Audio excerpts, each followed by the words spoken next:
అనిపించింది ఆయన అధ్యక్ష. ఆయన ఏమైనా స్వాతంత్రోద్యమం చేసి జైలుకు పోయింది అధ్యక్ష?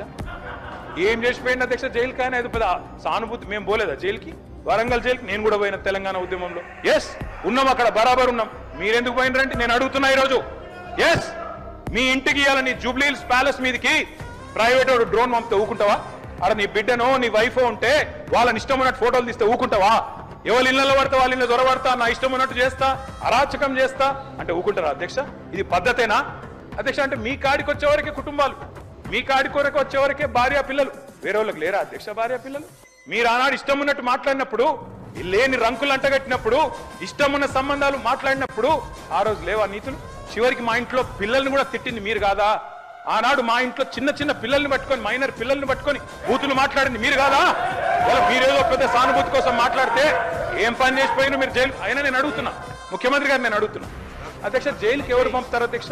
ప్రభుత్వాలు పంపుతాయా? కోర్టులు పంపుతాయి. కోర్టులో మీరు ఛాలెంజ్ చేసినారు, నన్ను రిమాండ్కి పంపొచ్చు మీ లాయర్లు అడిగినారు. కోర్టు కాదు మీరు జైలుకే పోవాలని చెప్పింది. మేమేం చేస్తాం దాన్ని? రిమాండ్కు పంపేది మేం కాదు సార్, మీరు కాదు. ముఖ్యమంత్రి గారు హుంకరిస్తున్నారు. నేను అనుకుంటే అక్కడ ఎవరు మిగిలరు. నువ్వు ఏమనుకున్నా ఏం ఫరక్ పడదు, నువ్వు ఏం చేసుకున్నా ఏం ఫరక్ పడదు.